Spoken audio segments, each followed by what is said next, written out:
Joining us with some perspective, Bruce Klinger, the Heritage Foundation, formerly Deputy Director, Division Chief at the CIA for North Korea. Bruce, nice to see you.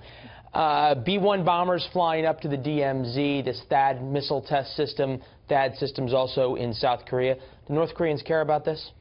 Really, this kind of military response is more a signal of resolve and, for our allies, rather than a hope that North Korea will be deterred from their actions. The B-1 is not nuclear capable, but in the past we have flown that along with nuclear capable B-2s and B-52s to the area.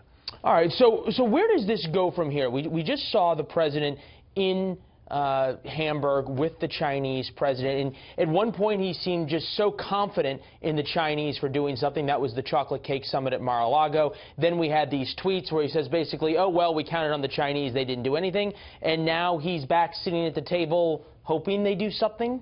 I think there's been a little bit of a flip-flopping during the presidential campaign. He was very, very critical of China, saying they could solve North Korea virtually overnight. Then during the Mar-a-Lago summit, as you pointed out, he thought that President Xi had promised to take a lot of action. We've heard that song before, that China has promised the same to every previous U.S. president, and we've always been disappointed. Now he's disappointed, but still hoping China may impose a heavy blow, as he wrote. Is the issue that China doesn't have the ability, or they don't think it's worth it?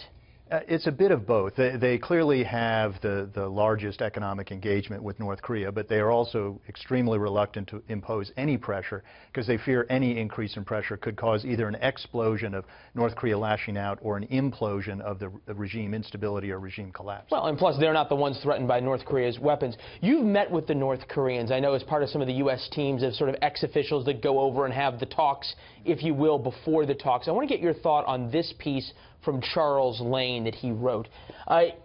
If the past 25 years have taught 3 generations of Kims anything, it is that its potential adversaries are incurably divided, both internally and among themselves, and will therefore tolerate threats and blackmail, even actual occasional conventional military attacks on South Korea, rather than forge the collective effort it would take to end the game once and for all. He's implying there's a way to end the game, and simply the United States, whether it be from any president, going back really to Clinton, didn't have the will to impose America's will on the rest of our allies. Agree? Well, right now there's really an international consensus that negotiations is not the way to go. We've had 8 international agreements that did not succeed in getting North Korea to either never build the nukes or to give them up.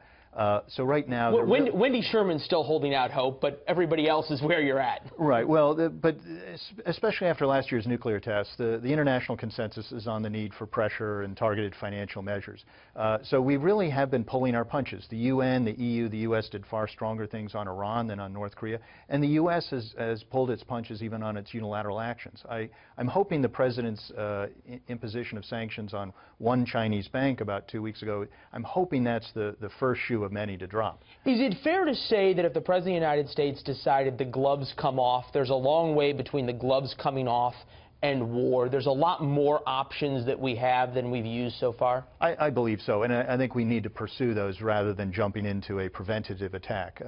Preemption is where we believe that North Korea is about to attack us, so we go first. A preventative attack, which is some people are advocating now, is we take them out, or take out a missile or the entire missile industry in North Korea to prevent them from completing development of that program. I think we're far too early for that. So very quickly, options for the next couple of months. What do we watch for? What are the tripwires here for people to go, okay, the Trump administration's decided to get serious and do things the Obama administration hasn't been willing to do? If you talk to people in the government who have been working sanctions for a long time, they'll say, I've got a list of North Korean and Chinese entities in my drawer, which I have evidence for and I could impose sanctions on tomorrow, but they've always been held back. It's what I call timid incrementalism. We dole out a few more entities to be sanctioned, North Korean, not Chinese, after each North Korean provocation. I think if you tell the your government, say, folks, whatever evidence you have, let's implement sanctions against those entities. Well, sufficing to say, we'll have to watch and see if the Trump administration decides to not hold their punches anymore. Yeah. All right. A lot of tough talk. We'll see what happens. Bruce, appreciate your insights and your service. Long time in dangerous places. Thank you, sir. Thank you.